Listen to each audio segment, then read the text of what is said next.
Reka nongere mbasuhuze bakunzi ba Mura TV. Ndabona ahangaha kabisa i Kigali ibintu wane. Reka kabisa dusuhuze abantu bagiye batandukanye, abari mu byaro, abari mu migi igiye itandukanye, abantu bari mu karere ka Nyamasheke kabisa, ahantu bita Kukabeza. Reka mbabwire ngo kabisa turabemera, n'abantu tutibagiye abantu barahitwa Kimindu, aho ngaho ni mu murenge wa Kirimbi. Dusuhuze abakozi bose bakora muri Development Product Company Limited, nabo tubabwire ngo yewe kabisa muri abantu bakomeye cyane. Umugabo witwa Boskizo kuri Boss TV4 tumubwire ngo yambu kabisa uri umuntu ukomeye cyane. Tutibagiwe Black So kuri Aizo TV, Jay kuri Zene TV, tukubwire ngo kabisa nawe komera cyane. Umugabo witwa niyo mugabo Firemo kuri Aguka TV, nawe turakuramukije cyane aho uri hose, ukomeze kugubwa neza. Abantu rero bose badukurikira, muri abantu b'intwari, muri abantu bakomeye, abantu bagomba guhora bakumburwa igihe cyose. Turi kumwe rero, turahari ngo tubagezeho amakuru ababereye, amakuru agenda avugwa hirya no hino, haba mu Rwanda, mu karere ndetse no ku isi hose. Umuhanzikazi Shakira ukomoka muri Colombia yatangaje ko bigoye cyane kongera kujya mu rukundo nyuma yo gutandukana na Gerard Piqué wahoze akinira ekipi ya FC Barcelona. Uyu muhanzikazi w'imyaka 27 y'amavuko yabanye na Gerard Piqué nk'umugore n'umugabo igihe kingana n'imyaka 11, ariko baza gutungura isi yose muri Kamena 2022 ubwo batangazaga ko batandukanye nyuma y'imyaka igera kuri 2 rero batandukanye. Uyu muhanzikazi akomeje kugenda agaragaza ko yicuza bikomeye igihe cyose yamaranye na Gerard, kuko yumva ko yagiye amutesha umwanya bikomeye, kugeza aho avuga ko no kuzongera kwishora mu rukundo bizagorana cyane kuri we. Mu kiganiro The Zoe Low Show kuri Apple Music, Shakira yavuze ko imyaka 11 yaramaranye na Piqué yamwigishije byinshi cyane, rero ikamwereka ko nta kintu kidashoboka. Rero yakomeje agira ati, igihe namaranye na Piqué nyuma tukaza gutandukana byanyeretse ko nta kintu na kimwe kidashoboka kuri iyi si.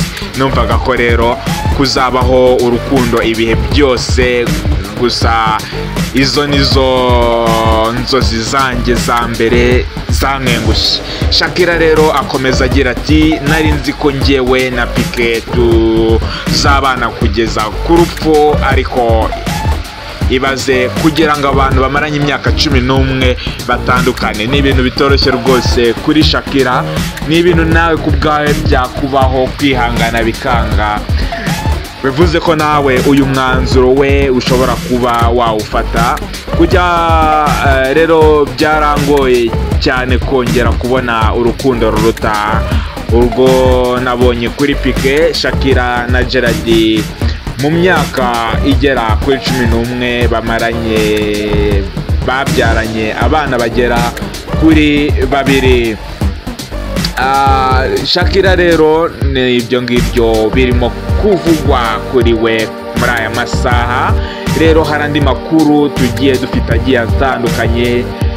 Hari amakuru rero yagiye agaragara ku binyamakuru bigiye bitandukanye, harimo n'ibyo kwa Justin Bieber n'umugore we byakomeje gufata indi ntera.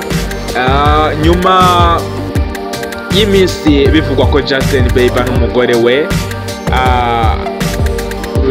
batabanye neza, kuri ubu uyu muhanzi yatunguranye avuga ko agikunda Selena Gomez, bamaze imyaka 7 batandukanye. Inkuru rero zigaruka ku kuba icyamamare Justin Bieber ari mu nzira ya gatanya n'umugore we Baldwin, zimaze iminsi zica ibintu mu itangazamakuru. Nyuma yaho rero uyu mugore we yamaze gusaba urukiko gukura izina rya Bieber mu mazina ye, ndetse akaba atacyambara n'impeta y'ubukwe yambitswe n'uyu muhanzi ukomeye cyane.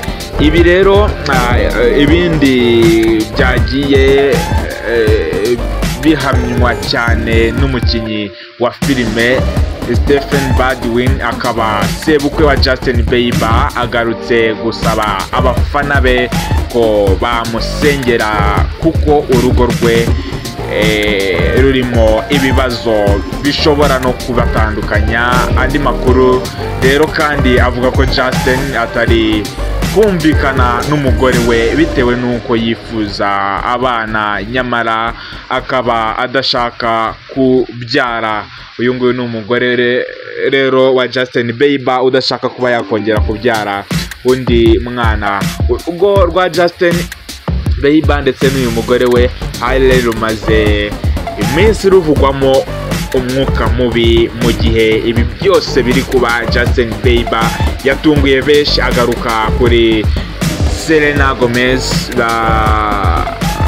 bakanyujijeho rero mu rukundo rw'igihe kinini, avuga ko akimukunda cyane. Hari amakuru menshi cyane akomeje kugenda avugwa hirya no hino, turagenda tubabwiraho rero mu icamake zayo. Ari rero inkuru nyinshi cyane. Hari inkuru itubwira ko ngo yaguye mu kantu asanze umukoresha we abana n'inzoka mu nzu. Uyu muntu ninde? Reka tuze tumubabwire. Yaguye mu kantu asanze umukoresha abana n'inzoka mu nzu. Iyi ni inkuru yo dukesha inyarwanda.com. Uwitwa Jano yasakaje amashusho agaragaza inzoka yasanze mu nzu y'umukoresha we, itambagira mu gikoni cye, nawe akomeza imirimo yo mu rugo ntacyo bimubwiye. Uyu mugore rero yatunguwe ndetse agira ubwoba bwinshi cyane ubwo yasangaga inzoka yidegembya mu nzu ya shebuja, ariko ikibanda mu gice cyo mu gikoni. Jano umunyakenya akaba akorera muri Arabia Saudite yatangaje ko yatunguwe n'imyifatire ndetse n'imibereho y'umukoresha we ubwo yasangaga inzoka mu nzu itambuka, yifuza kuyica mbere y'uko imujya.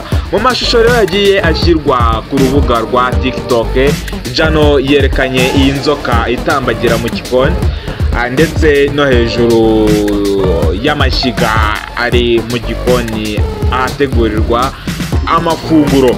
Rero mu byagiye bitangazwa, uyu muntu niko inzoka yakomezaga kugenda itembera buri gice cyose ishaka umukoresha we, nawe agakomeza kuyinyura iruhande nta kibazo afite, ari nako atunganya imirimo yo mu rugo. Abakurikiranye aya mashusho rero bacitse ururondogoro, bavuga ko batunguwe cyane n'uburyo uyu mugabo yabana n'inzoka mu nzu ndetse igafatwa nk'uko amatungo magufi agenda afatwa mu rugo. Ni ibintu byinshi rero bigiye bitangaje. Reka rero tuze guhura tubabwira izindi nkuru zitangaje cyane ziri kuvugwa mu Rwanda, mu karere u Rwanda ruherereyemo, mbese muri Afurika yose, ku isi hose. Amakuru yose turagenda tuyabagezaho 5 kwa 5 kabisa. Reka tube dusubikiye ayaragezwa aka kanya ahangaha. Turacyari kumwe, ciao, turabakunda cyane, muri abantu bacu b'imena. Ukeneye gukorera amafaranga online, ukabyuka mu gitondo uri miliyoneri, ukabikuza amafaranga atagira ingano? nimugoroba wajya kureba ugasanga konti yawe irimo gufureka amafaranga. Igisubizo nta kindi ni Lipa Plus. Lipa Plus ni business ikorerwa online, ni ukuvuga ukeneye kwinjira muri iyi business, kora like, ukore share, ubundi nta kindi kiguzi bigusaba, utangira ukirigita ifaranga nawe. Ukeneye byinshi byibanze kuri no business ya Lipa Plus, nyandikira WhatsApp iri mu kazi kose ni yingiyi. Reba kuri video zacu zose urabonaho nimero, nurangiza utwandikire cyangwa se wandike muri comment.